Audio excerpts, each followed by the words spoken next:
Hello, and welcome to the Culture Beats podcast, featuring conversations about pop culture and many other aspects of life. I'm your host, Chris Bournet. In this second part of my conversation with multi-talented writer, designer, and publisher Victor Dandridge, we go further into the life of an independent Black creative in the comic book space, and we talk about the pros and cons of using AI in the creative process. We pick up the conversation with Victor talking about the projects he's created over the years and how he used ChatGPT in the creative process. Without further ado, here's our conversation. Using my You Create line, I did a book that was about how do you bring comics into classrooms for teachers. There are a lot of teachers that are interested, but they don't know comics, and so they don't know how to do it. And so it started off with a simple ebook that I kind of expanded into a very graphic ebook that has bright colors and fun design built into it. And then I actually decided to expand it into a textbook by having the concepts of what I was talking about extrapolated. And I will openly say I used ChatGPT to help me do it. I had the concepts, and there was a version in 2019 that I did that was very short, 4 pages. Extrapolated on that to a 26-page book in 2022, and then last year took those concepts and was like, okay, now give me a textbook breakdown of what this means using curriculum aspects and things like that. Like break this down and make it textbook savvy in this context. And I believe it's a 60+ page book now that over last year I went through and was editing it, and it works really well for what I wanted it to be as just a resource for anyone that's like, hey, we need to see more comic book material in classrooms, and here's a book that says that that's true. Um, and I think that's another aspect to the evolution of where we're going. I know there's a lot of people that are afraid of AI. Mhm. I'm not. I think that how we use it is kind of the critical nexus point for how we talk about it.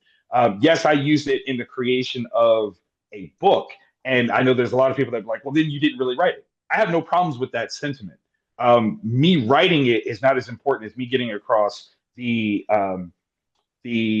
points, the elements, and things like that, because those are the things I did write. And I just used it to extrapolate what I was saying before and fill in the blanks, so to speak. Me personally, I'm not interested necessarily in using AI to create art. That's not kind of my favorite thing. I love the collaborative nature of creating art for Mhm. comics, but I do love the idea and have utilized it. What if what if we use AI as our publishers? What if we use it as our companies that help market, what we're going to do and teach us like what's the most beneficial way of market penetration, especially if we go for a smaller amount of people. Those things I think make it that much more ethical and interesting of a process or tool to use as opposed to, oh, I had this thing make it and now I'm a creator. Right. That I think is not the same. I think that's shortchanging. And honestly, as much as I see people push back against it, I don't think that they need to because it gives too much value to a finished product as opposed to the process of a product. I tell people all the time, like you can make something with AI and it can still fail. So Yeah. don't give it the clout as though because they made it, it's automatically successful. That's not true. Yeah, I think that's a very constructive use of AI because do you feel like writers like ourselves need to learn how to use AI, like you said, in like ethical ways and like ways in which, we're still using our brain power, but it's like AI Mhm. just kind of a tool that we use? Yeah, I mean, if I can be totally honest and personal Uh-huh. here, Alzheimer's runs in my family like really badly, Oh, wow. and it's almost like from a genetic sort of disposition, it's almost a guarantee that I will get Oh, Alzheimer's man. in my life. Um, Guarantee. And for me, I look at AI as the opportunity to never lose the ability to write. So Mm. all the Mhm. things that I'm thinking of right now, like I literally have this book here. I write down different ideas all the time that even if I don't get to writing them, Mhm. let's say that I can get an AI that's trained on my voice, how I typically come across in my writing, then there's no limit to what I can actually create. If you can plug in the precepts, the concepts, the characters, and all these things that I would have done into it, you can still explore new ideas of me long after I can't do this anymore. And because the way I think has been so important in my career, I'm terrified of this genetic, boogeyman that's chasing me down. So I look at AI as the opportunity eventually to be my voice that will help me keep writing, and more specifically, will allow my children to keep profiting off of my concepts and ideas without necessarily having to sell them off to somebody else. This is a way for them to stay empowered, keep my voice going, and still do some cool things. If somebody right now were to use AI to create a new Dr. Seuss book, but it was based on his notes, I think that would be amazing. Yeah. Because especially if his family is like, no, we found this whole book of his stuff that he never published, and we're going to use AI to finish it. Dope. Is it actual Dr. Seuss? Okay, you can argue no, but I had the same conversation with some people where they're like, well, it's not the same. And I'm like, there is a holographic concert of Michael Jackson. And I can tell you right now, when people saw it, they lost their minds. No, it's not really him, but we don't have the opportunity to have him anymore. And this was the next best thing. And it impacted people in a way that it touched history, it touched their passions about it. And I don't see anything wrong with that part either. So it's just kind of like how we see these tools in front of us. Yeah. Well, first of all, I'm hoping that you will not develop Alzheimer's, that either Thank you. Thank you. I appreciate that. an effective treatment or prevention, or just through your sheer using your brain power and doing the healthy things for your Thank brain you. that you need to do to ward it off will result in you being able to stay healthy. But also, I think you said a lot of things that I agree with. Like The Wizard of Oz is one of my favorite movies of all time. And I don't know if Hmm. you've heard, it's playing at the Sphere now in Vegas. Oh, that's awesome. I would go to Yeah. Vegas just to watch that. Well, the tickets That's are almost incredible. $400 a piece, but Worth it though. Come on, man. Come on. That'd be yeah, awesome. but Yes. the reason I brought that up is because I saw a piece on CBS Sunday Morning. They used Hmm. AI to extend the frame so it would Hmm. fit in the sphere. So it's like there's Yes. scenes where, like, when Dorothy is still in Kansas, where she's talking to Hmm. the lady that ends up being the witch, that they recreated her Uncle Henry standing in a Hmm. corner, and the actor was actually there. He just wasn't on camera.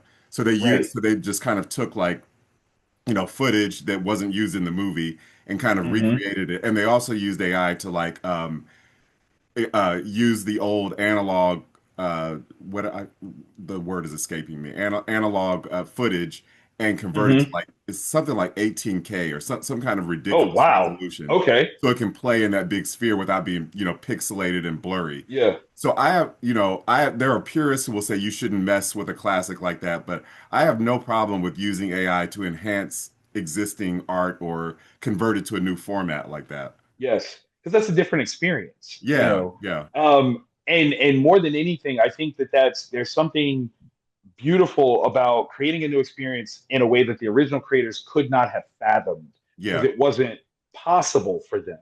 Um, I struggle with this one. There was one where there was an artist who, in the late 80s, early 90s, he contracted AIDS. And he started a painting with the intention that it was always going to be unfinished. Okay. And he did pass away before he finished the painting. And someone used AI to finish it. And they were like, well, that's not right. And I said, okay, now that's an interesting one because the purpose of the painting was to be unfinished because he had contracted this fatal disease. But he also didn't know that there would be an opportunity to let a machine finish it, to look at what he did, study what he did, and replicate what he did. And if that was the case, if someone else, literally by hand, had repainted it themselves and actually finished it, would that be the same sort of dismissal or disrespect that people were claiming this to be? And I don't think that it is. Right. And if it's not a matter of the end result isn't the disrespect, then do I get to really pick and choose the issue with the tool that did it? If it was a person that did it versus a machine that did it, the end result would still be the same. And I don't think that changes it. So it's a very interesting sort of thing. But I think that's more of an ethical consideration than dilemma. It's not, again, this machine didn't go over the piece that he did. It took the information and finished based off of what it saw. But his piece still exists unfinished because that was the intention.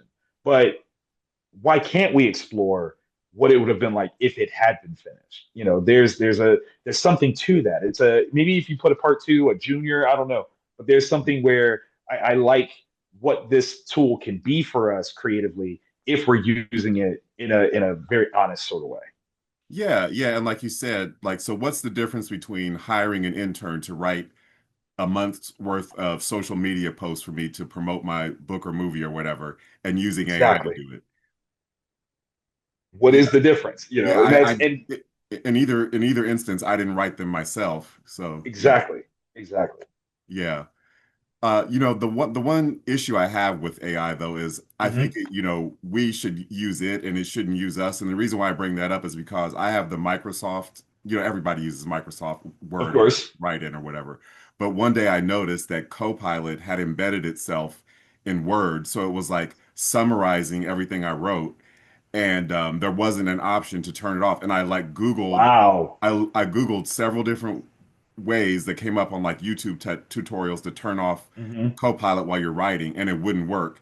Finally, like after like the 10th Google search, way buried way down was like, here's how you go into this hidden menu and turn off. I think it's called community sharing. It's something that the Wow. average person wouldn't think of. So it's Would like, never know. yeah, and Microsoft did not ask me my permission. Like, would you like, Hmm. would you like to turn Copilot on while you're writing to summarize what you're Hmm. doing? Do you mind sharing your writing with us so we can use it to perfect our AI? Our AI. I really, really had to be diligent in how to turn Hmm. it off. So that's the only thing I think is, yeah, things like that. I think it's exactly the issue is when it comes to the ethics behind it, it's always the corporations who will be the first ones who muddy the waters of Yeah, what is yeah, truly ethical of something. And what's unfortunate, and it's very interesting too, that it kind of builds off of the way our social media practices are. We don't own our social media outlets. You can have a handle, but that's a platform that's owned by somebody else. And they are kind of they have been so very successful at being able to argue that these other companies are saying, well, if you use our material to make something, then I think we get a piece of the ownership of that as well because you couldn't have made it without us, and therefore that belongs to us too. So I know that Adobe did the same thing. They kind of had something embedded into their structure that said the stuff that you create via Adobe Photoshop or Illustrator hmm can be scraped and built into an AI structure. People were very upset about it. And it's because you weren't given the option to say, no, I really don't want to do that. I'm not interested in that part. And because we are so tied into a lot of these programs, we don't hmm really have a choice. Yeah, What they say goes, and these are terms of service. You yep, already signed it. So, and I think that's the part where you go, well, this is where you're taking advantage. And that's the part where honestly, I think what will end up happening is we will use these tools in ways that will shock and surprise, and say, how do I come up with my own version of Photoshop? What do I need right, to do in order to have that? That right. is self-contained, isolated, and all mine. And I can do this and this and this, and it'll tell us how to do it. And I think that aspect of things is why kind of the war on AI has been started. And I honestly think it's been started by corporations who don't want us to think that way, so that Yeah. we stop using their stuff. Um, they're like, oh no, no, no, he's using AI to create art. He's not a real artist, right? Right? He's not a real artist. And so that way we stop thinking like, well, how do I use AI to create my own Photoshop? Oh, snap. Like then, now I don't need you and your rules don't apply to me because I make this myself. I think that is where, and my most positive of positives, I think we will go with AI. There'll be bumps along the road, but I think ultimately that's where it will go. Is we'll have a lot of individualized systems that we use to create moving forward. Right, right. So you mentioned you're there in Chicago or near Mm-hmm. Chicago for Comic-Con. Are you seeing what is the status of like Black creators at Ooh, events like Comic-Con, but also just the publishing and comic book industry in general? Do you see is it growing? Are there more Black creators and people of color, or kind of there are a how lot. what's the progress on that? Yeah. Yeah, there are absolutely a lot of Black creators. Black comics is its own subgenre of comics and has been thriving in a lot of different ways for 30 years at least. What's interesting though is for myself, like I said, I'm not necessarily one that needed to see representation. Hmm. I grew up with, and this is so crazy. It was my sophomore year of high school, and my mother hit me with a phrase that kind of became one of my core beliefs, and it was "know them, they, those." And the Mm. idea is that no matter what I do, I can't say that them, they, or those are the reason why I'm doing it. It's got to be me, right? Um, she gave it to me as a corrective because I was blaming a teacher for a bad grade because there was a test that I was supposed to retake and she never gave it to me. And my mom was like, "Was it your test?" And I was like, "Well, yeah." And she's like, "Then it's your fault." And but they, and she's like, "No, no, no, no them, they, those." And it unlocks something so powerful because I like firmly and finally understood the power of responsibility.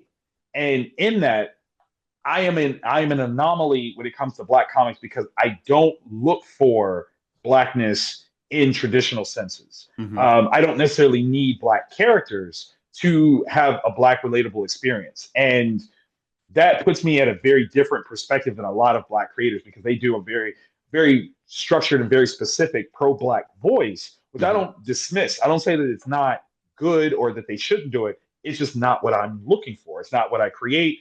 It's not why I create.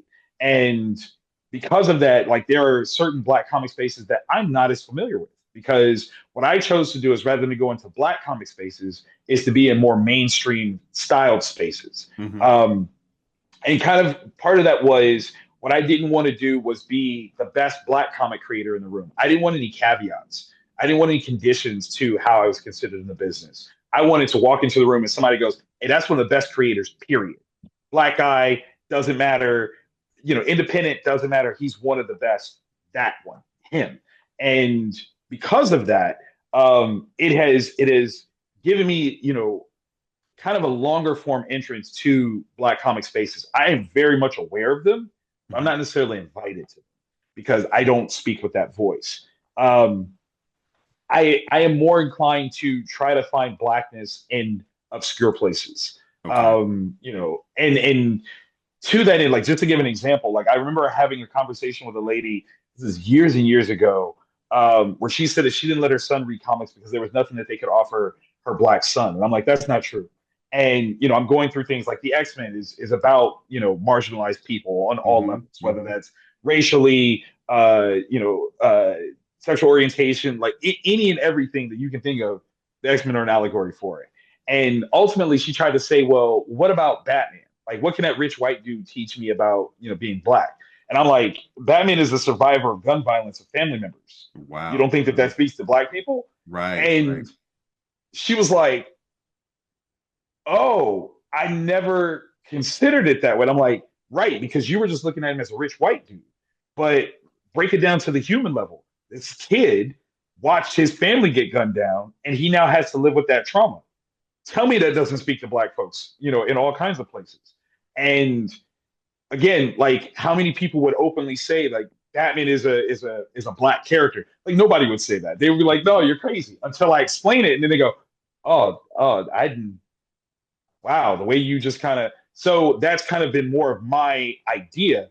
And because of that, I think rather than me look for representation in Black spaces, I want Hmm. to be the representation that Black spaces can find their way through. So like I've had many people that kind of came up in the Black comic space that when they Hmm. were ready to kind of expand and move into more mainstream places, I'm opening up doors for them and being like, "Hey, here's where you can do this and this and this." Hmm. I'm not saying that you should, shirk or leave behind the Black voice, but here's another level that you can come into. And if you can make your Black voice work, cool. But if you want something more, think about this and think about, and just kind of expand the opportunities within that, because that's really what I think is the most important thing. We all have different roles to play. Hmm. And yes, there are some people that very much so want to see Black heroes, Black heroines. I don't necessarily need to see it, but that doesn't mean I'm not going to make it. Hmm. Just not necessarily even with that intention or voice. So it But sounds it's like, out here, right, right. So it sounds like you just did not want to be pigeonholed. You wanted to be able right? to, like you said, create what you wanted to create and not have limits put on you. Absolutely, absolutely. Inadvertently, I think I actually have created more Black characters than not, but that Hmm. wasn't my point, which Okay. is why like it kind of became something where looking at it, I'm like, oh, I did that anyway. It just wasn't my intention. And that kind of speaks to, again, how this whole journey is about the experience of it and things that you are attempting to do and the things you learn from what you were attempting to do to what it ultimately becomes. When you were growing up, was there any writer or was there someone who was like your main influence as either as a writer or the visual artist aspect of your talent? So I have to answer that honestly in a couple of different ways, right? Uh-huh. So when I discovered comics, I found out that three of my uncles could draw, and Oh, I'm wow. like 10 years old at the time. And my father's side of the family was very sports oriented, and I was a very skinny child. Like these shoulders came in way later. Like I was not athletically built under any circumstance. So there was always kind of a disconnect between his side of the family and me. Hmm. I want to say I'm the first boy grandchild of that side of the family. Um, and so like there was just always kind of like this different thing. I was a little bit more nerdy, if you Hmm. would. But when I start getting into comics, I bring it up to my dad. My dad is like, "Oh, I love comics." I'm like, "What? You, Mr. Football, basketball? You play what? What do you know about comics?" And he's like, "This is my favorite character. Three of your uncles can draw." And I'm like, "Wait, when did this? Like, where have you guys been my entire life? Like, what Right, is this?" right. And so my uncle Bo, my uncle Byron, and my uncle Mark really took me under their wing. And my uncle Mark, the youngest of the bunch, really kind of took a shine to my interests and kind of was like, look, we couldn't make a career in comics because comics were happening in New York City. We lived in Columbus, Ohio. There was no real way for us to practically up sticks and go to the city. We couldn't do that. Hmm. But you're going to find a way. Like, you're going to figure this out. And like a year into my journey in the comics, he was killed. Victim of Sorry. violent crime. Thank you. So like at 11 years old, I make this vow that I'm going to make something of myself in the comic industry because he believed that I could, and that also was kind of a guiding light for me, moving forward. Um, so first and foremost, I got to give a big shout out to my uncles. Then one of my mother's like best friends, Nikki, she like when I start exhibiting this interest in geekdom, she starts like, oh my god, I love comics and da da da da. Like we start getting into like all these different aspects of art and creativity. So she becomes a voice for me as well, and that's just kind of really on like a local level. Um, in high school, I got to meet Daryl Banks, who was the co-creator of Kyle Rayner, one of the most successful Green Lantern characters in the '90s, and he became a super big mentor for me. Um, One of the first names that I remember really paying attention to was writer Grant Morrison, and then Mark Miller.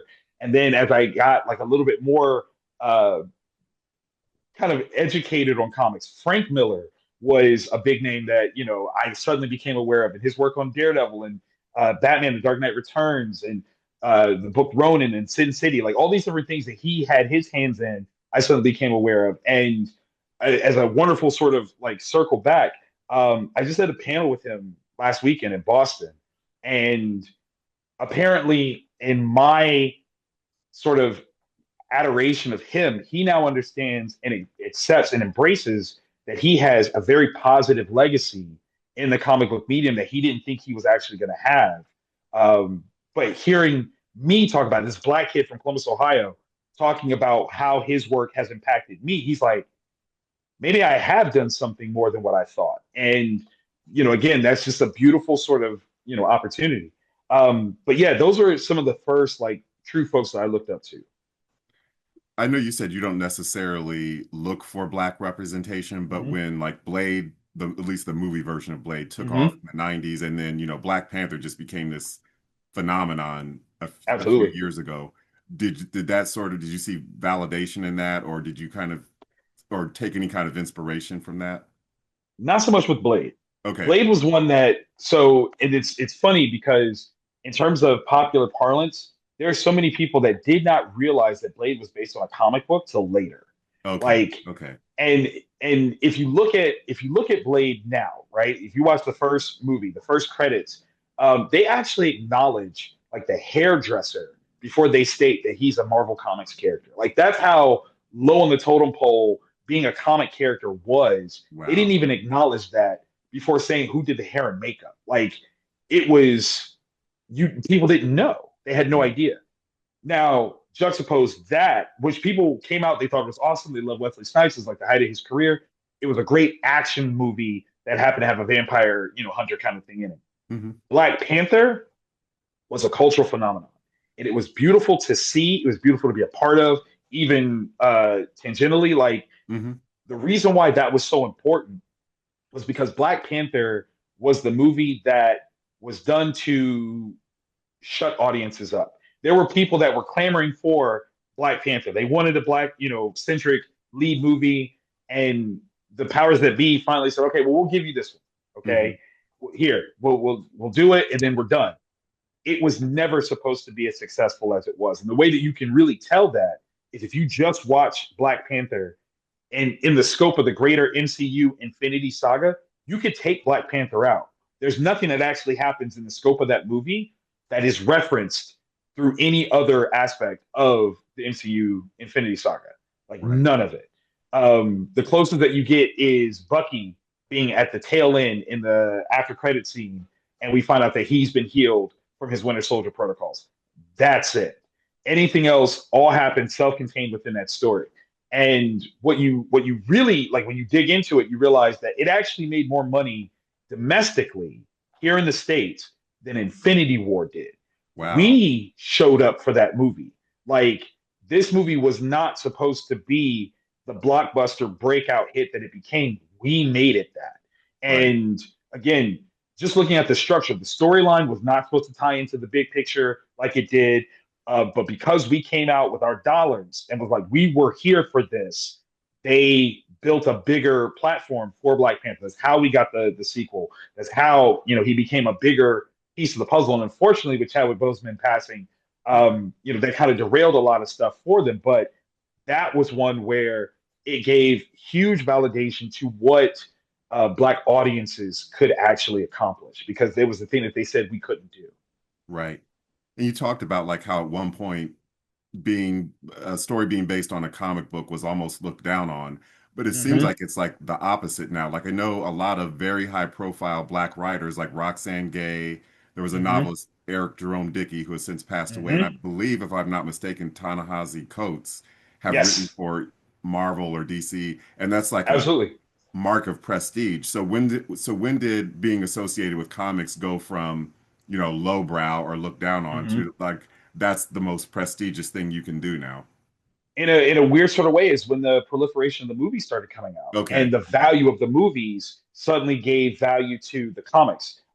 Strangely enough, like when Black Panther the movie came out, Ta-Nehisi Coates was writing the comic, Okay. and while that's a great moment in Black history in Black writing, it was also a huge fail because, with all due respect to Coates, Coates is a very highbrow writer, Yeah. and what they did not have was a vehicle that captured all the kids who saw Black Panther and wanted to run around with Wakanda Forever. They didn't have a book that actually catered to them. So in a lot of ways, having him was a great gesture, but then it became a crutch that hurt us because they're like, well, we got Ta-Nehisi Coates writing Black Panther. But why can't you come up with another one that's kid friendly?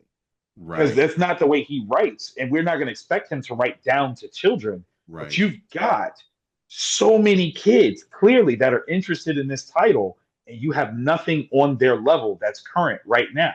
That's a mistake. That is another proof of how unsuspected this success was. Because if they knew that it was going to be a success, they would have had that built already. They would have vertically integrated. Oh no, we got to have a kids version. We got to have this. We got to have that. And be ready.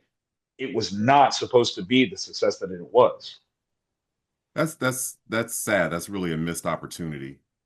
Yeah, I want to be respectful of your time, but Yeah, one sure. question I wanted to ask you was I was just listening to this podcast, this movie podcast I listen to sometime called The Big Picture, and they Mm-hmm. were talking about Superman and the Fantastic Four, and they were saying those are going to be like the kind of last two big superhero movies for like a year. And they were Mm-hmm. talking about how the international market has just gotten kind of saturated and with all the comic book and superhero movies that Hollywood was churning out. China's not Hmm. really interested in them anymore. Europe isn't really interested in them anymore. So it seemed like for a while, superhero and comic book movies is what was keeping the movie industry alive. And now it Hmm. seems like almost like that's a trend that's kind of way, according to this podcast. I don't know if that's true or not. What's your take on that? Was there just too many of those movies that were like kind of cranked out or Sort of. It was too many that weren't as good, right? okay. I think, and we have to say that, like, and it's a crazy thing to kind of rationalize, but like before Robert Downey Jr. played Iron Man, Iron Man was a C-list character at best. Oh He wow. was not a popular character. Like, very few people were ever like, Iron Man is my favorite. Like, in the comic book world, we were like, you're lying. Like, you are lying. He is not anybody's favorite. Um, so in terms of what that movie was almost perfect. You know, in structure, in characterization, in execution, almost perfect movie. And it got to a point where they weren't executing to that level and did not have the care of their own brand awareness to go, we need to stop. You know, um, I've said for a long time that after Endgame came out, and by no means is Endgame a perfect movie. As a writer, a screenwriter, I would love to chat with you about why I say Endgame is not a good movie, but it Uh-huh. was a great fan experience. And those are two very different things. Like, you can enjoy something and it not be good. Like, I don't want people to ever like think like, oh, it's got to be good because I liked it. No, it could be trash and you love it. Like, Yeah, there's nothing yeah, wrong with that. yeah. You just, how you feel is how you feel. But I said for years that they should have stopped.